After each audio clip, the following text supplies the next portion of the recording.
आज आपण लहान मुलांच्या टिफिनसाठी सकाळच्या गडबडीत होणारी एक चविष्ट आणि हेल्दी आणि लहान मुलांना इंटरेस्टिंग वाटणारी अशी आज आपण रेसिपी बनवत आहोत। या रेसिपीसाठी सगळ्यात पहिल्यांदा आपल्याला इथे गव्हाचं पीठ घ्यायचं आहे। इथे मी 1 वाटी गव्हाचं पीठ घेतलेलं आहे आणि यामध्ये आपल्याला चवीनुसार मीठ घालायचं आहे। याच्यानंतर ज्या वाटीने तुम्ही गव्हाचं पीठ घेतलं होतं त्याच वाटीने सगळ्यात पहिल्यांदा अर्धी वाटी आपल्याला यामध्ये पाणी घ्यायचं आहे। हे मी साधं पाणी यूज केलेलं आहे, कोणतंही कोमट वगैरे पाणी वापरलेलं नाही।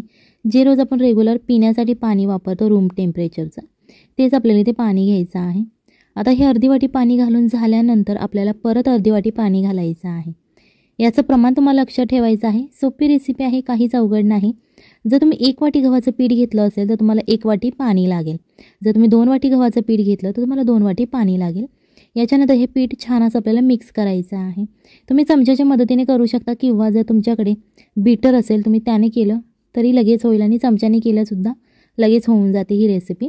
या ज्या गाठी तुम्हाला दिसत आहेत यामध्ये या तुम्हाला पूर्ण गाठी फोडून घ्यायच्या आहेत आणि छान असं पातळ असं आपल्याला बॅटर तयार करायचं आहे। जास्तही पातळ नाही आणि जास्तही घट्टही नाही, मीडियमच हे बॅटर आपण तयार करून घेतलेलं आहे।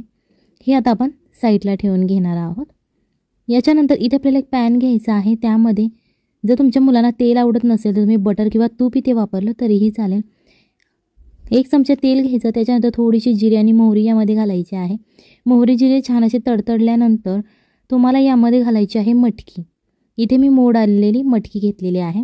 तुमच्या घरात जर मटकी नसेल किंवा इतर कोणताही पदार्थ असेल मोड आलेला तुम्ही तो घेतला तरीही चालेल।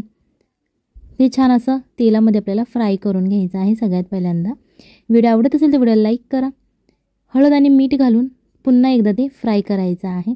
जर तुम्ही चॅनलवरती नवीन असाल तर चॅनलला सबस्क्राईब करा, जेणेकरून येणाऱ्या नवनवीन व्हिडिओजचे अपडेट तुम्हाला लगेच मिळतील। यामध्ये कोथिंबीर घालायची आहे। तुम्ही अशा प्रकारे अख्खीसुद्धा जी आपण खुडून कोथिंबीर घेतो ती घातली तरीही चालेल किंवा बारीक चिरून घातली तरीही चालेल। आता हे दोन्ही पदार्थ छान असे आपल्याला तेलामध्ये फ्राय करायचे आहेत।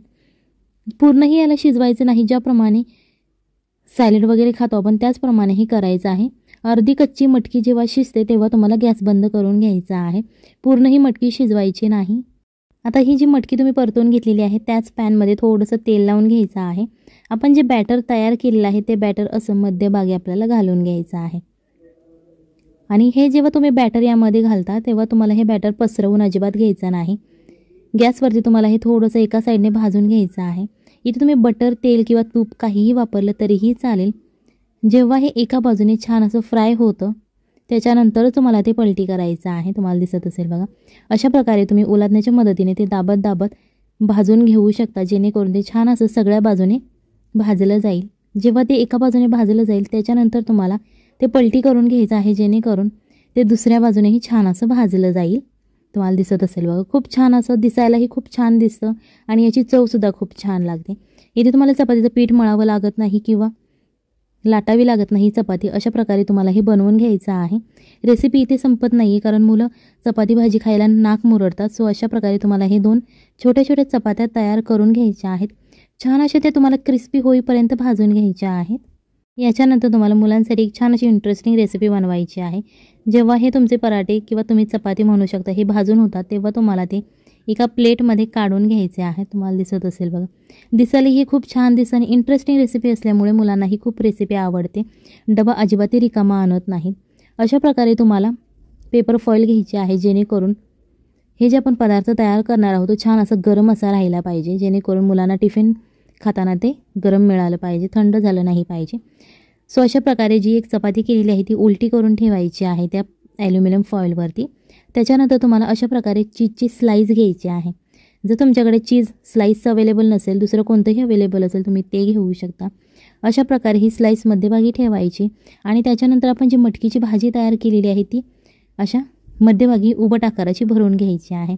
त्याच्यानंतर ही चपाती आपल्याला रोल करून घ्यायची आहे। तुम्हाला दिसत असेल बघा, दिसायलाही खूप छान दिसते आणि चवीलाही खूप छान लागते। हे जे रोल आहे तो थोडासा असा बाहेरच्या बाजूला काढायचा आहे आणि त्याच्यावरती अशी ॲल्युमिनियम फॉईल आपल्याला रोल करायची आहे आणि जी ॲल्युमिनियम फॉईल खालच्या बाजूला जी एक्स्ट्राची राहते ती अशा प्रकारे दुमडून घ्यायची आहे, जेणेकरून मुलांना हातामध्ये पकडाल ते सोपं जाईल आणि दिसायलाही खूप छान दिसतं। अशा प्रकारे तुम्ही मुलांच्या टिफिनमध्ये ही रेसिपी देऊ शकता। याच्याबरोबर टोमॅटो सॉस किंवा एखादी कोणतीही चटणी तुम्ही देऊ शकता, जेणेकरून मुले टिफिन अजिबात परत आणणार नाही. चला तर मग भेटूयात पुढच्या रेसिपीमध्ये. तोपर्यंत बाय बाय, टाटा.